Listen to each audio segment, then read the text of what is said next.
जाजपुर सदर PS case number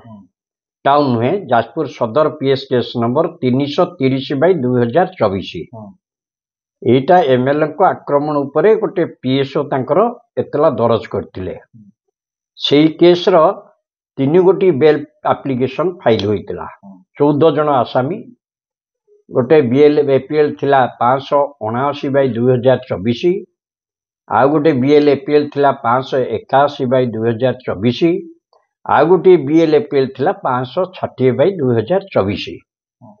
तेणु एतिरे ए तीनोटी बीएल एपीएल समुदाय 14 जन आसामी गिरफ होई जेल हाजत रे थिले एवं ए जो बेल सुनानी मध्य गतकाली थिला गतकाली शुणाणी होवा पई थिला किंतु क्राइम ब्रांच पुनर्बार काली समय मागिबारु आज मान्यवर जिला जज कहिथिले जे अधिक समय देहबनी एवं सरकारंकर रिक्वेस्ट हवा पड़ले से गोटे दिन देइथिले ताहा आज की माने पोस्टिंग हेतिला एवं सेही बेल गुड़िकर शुणाणी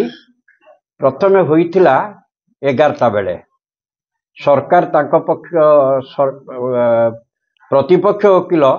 तांकर सबमिशन करथिले एवं एही समय रे आज मध्य क्राइम ब्रांच समय मागिबा पई गोटे आवेदन करथिले कोर्ट रे किंतु मान्यवर जज कहिले जे काली दिया जाइथिला आज आपण आनिकी केस डाई दाखल करिया पई आउ समय देई हेबनी किंतु सरकारंकर रिक्वेस्ट पड़ले अनुरोध पड़ले मान्यवर जज ए बेल पिटिशन को पुणी सेकेंड आवर को डेफर करथिले सेकेंड आवर को जतबेले डेफर करा जाइतिला क्राइम ब्रांच रो जने स्पेशल प्रोसिक्यूटर जे वर्तमान अछंती डेप्यूटी डायरेक्टर पब्लिक प्रोसिक्यूशन से अछंती वर्तमान सी आज 2:30 रे आसी पहुंची कोर्ट रे सबमिशन करथिले बेल को विरोध करथिले उभय पक्षंकर बेल सुनिला परे मान्यवर जिला जज एई 14 जन आसामी को जामीन मंजूर करिसंती एई शर्त रे मंजूर करिसंती जे प्रत्येक आसामी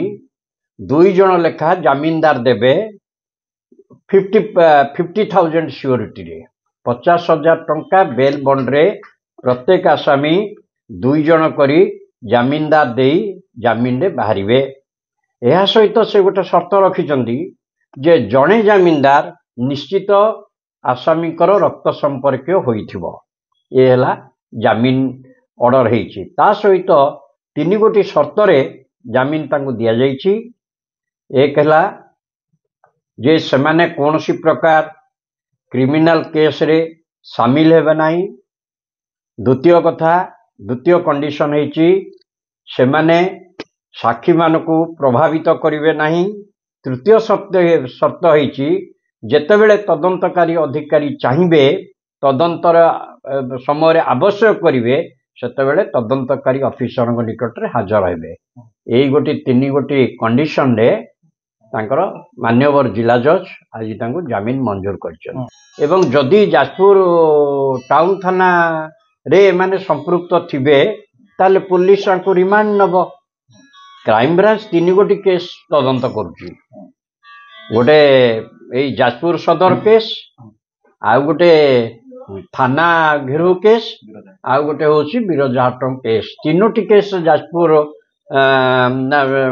सीबीसीआईडी नहीं चंती तदंत करूचंती एवं जहाँ आज जिला जज कोर्ट को जो बेल पिटिशन फाइल हेची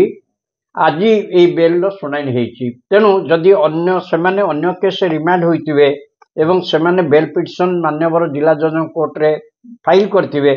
ता तारीख अनुसार शुणाणी होबो।